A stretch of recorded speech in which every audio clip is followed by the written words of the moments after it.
All right, what's up, Fanbase family? Real quick, I want to go through the comparison of Chapter 7 bankruptcy and then Chapter 13 bankruptcy and sort of weave in my experience as we're likely talking about here in the room today for today's topic. But so Chapter 7 bankruptcy is what's referred to as liquidation bankruptcy.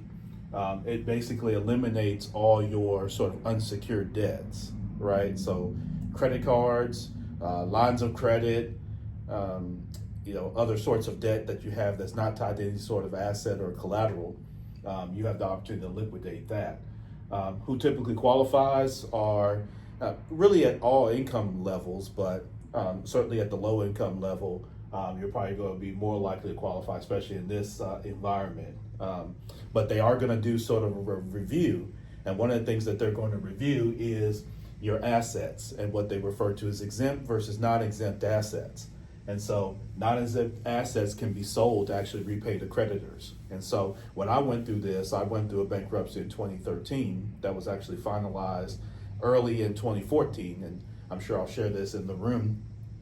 I actually had someone from Washington actually come down to verify my wife and I's income because they were concerned that I was actually trying to hide income through her, right? And so they actually came and ended up actually getting sorted out, but they sent some sort of U.S. attorney down for my case that was actually discharged early 2014.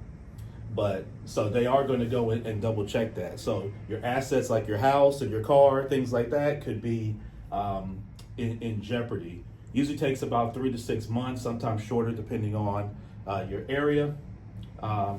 And then, as I mentioned, unsecured debts are mostly what you'd be taken care of, which includes medical bills.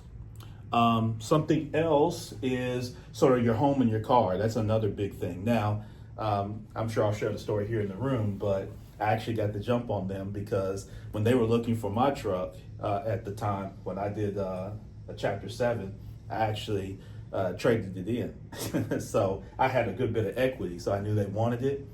So they could sell to pay some of the creditors. So what I did was I went down and actually traded it in, got the equity myself, and then had a new car. So there's some ways to as workarounds, but typically you lose your property if it doesn't fit one of the exemptions.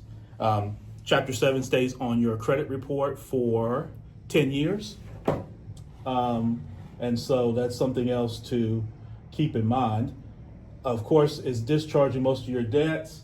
It's fairly low cost, gives you some quick relief. But on the other side, as a con, you may lose some property. It's not going to stop a foreclosure, and it's a little bit tougher to qualify, right? When you start looking at, say, Chapter 13, as I mentioned at the beginning, Chapter 13 is what's called a wage earner plan, right?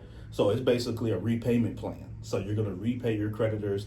Oftentimes it's around 10 cents on the dollar of your debt, but you're repaying those debts over time while keeping the assets. So that's another big thing that's important for people.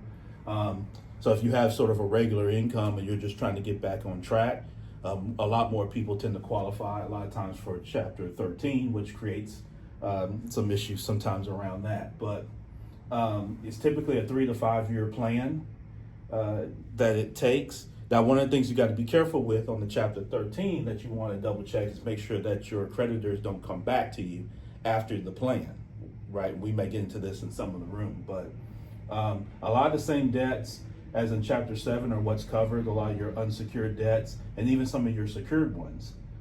So it allows you to sort of catch up on missed payments and things of that nature. Unlike the Chapter 7, the Chapter 13 is going to stay on your credit report for 7 years.